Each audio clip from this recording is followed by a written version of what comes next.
I wanted to talk to you this morning about the goings on in the state of Virginia and the recently elected seems radically to the left governor. The both houses of the state legislature are now under Democrat control, and they're tossing around ideas of what I think are some pretty radical, you might even think, I think, kind of dangerous gun control ideas. Give folks a little background on those. All right, well, what happened is last month they had an election in Virginia. Michael Bloomberg, yes, that Michael Bloomberg, went in and spent millions of dollars to try to flip the legislature. He was actually successful, bought all the advertising, convinced people to go that way, and gun owners did not show up. And there is the lesson for the day. Gun owners did not show up. They did not take this seriously. So now you have the governor who says, please send me all the gun control bills you can.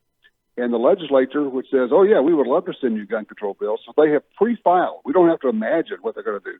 They've pre-filed bills from literally confiscation, taking away guns, to gun rationing, 1 gun a month. So if you found 2 great guns, you couldn't buy them. You'd have to wait 30 days before you could buy the second one, if it's still there, to red flag laws, to universal background checks. In other words, you go to jail if you loan your gun to your neighbor to go duck hunting for the weekend. That's a felony. Let's see. Bans on semi-automatic rifles, bans on standard capacity magazines. Literally everything that the gun banners have wanted, they have already introduced there. And all of a sudden, and here's the deal, I think this is what you're really asking about, the gun owners woke up, and now we have more than 100 cities and counties in Virginia which have declared themselves to be Second Amendment sanctuaries. That is, they're saying, we will not enforce your unconstitutional gun laws, whatever you pass. And we're about to come to a head on this thing because the Attorney General there has said, wait a minute, we're going to send in the police, we're going to prosecute, we may even prosecute the sheriffs and the police chiefs who don't enforce the laws. And the governor's saying, oh, heck, we're just going to send in the National Guard after you guys. It's a mess. So how serious is the governor, do you think? We both know that whatever measures they want to pass, they're going to pass. Look in your crystal ball. What do you see happening? Because, you see, go ahead. I'm sorry. Well, yeah, yes, but one of the things that's happened is, and I guess the key here is, people are now showing up. Gun owners that didn't show up, that didn't vote before, now are showing up when you have a county supervisory board committee where they might have had 3 people show up before. They have 3,000 people showing up at these meetings, demanding that they become Second Amendment sanctuary cities. So, I mean, we're talking 2,000 and 3,000 people at all these meetings now. So the legislature is starting to pay attention, so they're starting to pull back on some of their gun ban calls, and they're trying to buy off gun owners. They say, well, I'll tell you what, we will grandfather in the guns that you have. We'll just ban the future sale of them. And gun owners are saying, no, we are not going to sell out our children and grandchildren. You can't purchase their rights by buying us off. No more of that. So we'll see what happens, but I really think the governor doesn't have a clue what's going on, what he has perhaps precipitated here by threatening the use of the National Guard. As I say, and look, this is where we get into the dark part where you don't want to go. You would like to do this legislatively, but it's not 1970, and these are not defenseless, naive college students. These are people who own millions of firearms.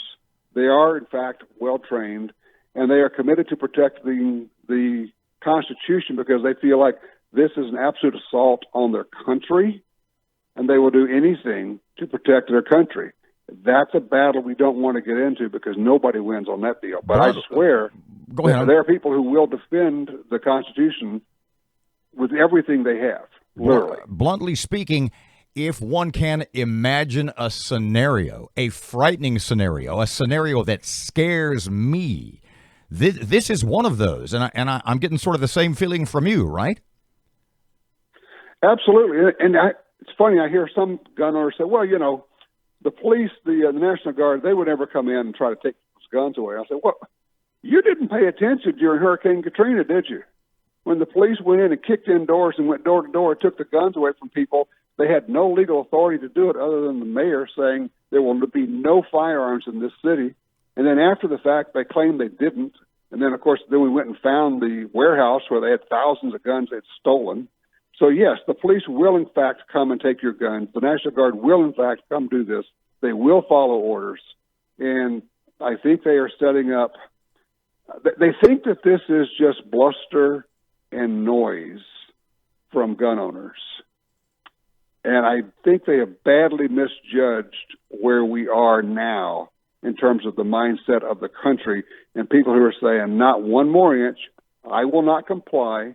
This is not going to happen on my watch. We will stop it here so you don't get to our kids and our grandkids' rights.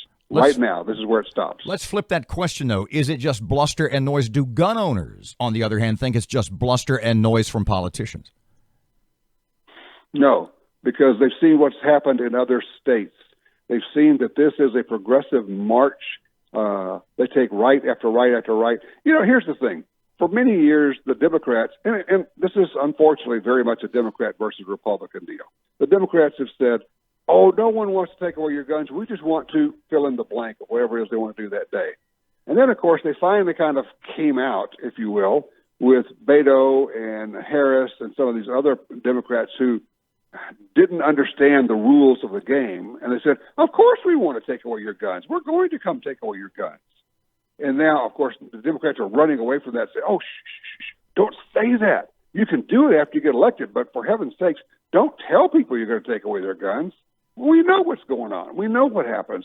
In California, they passed laws. They said, well, yeah, we're going to take away your guns. And we said, well, but last year you said we could keep them. Yeah, I know, but we changed our minds. So it's the old Lucy and the football deal. No more. No more of that foolishness. So the only way you stop it is you say, right here, right now, not one more inch. We will not comply. This is not going to happen, period.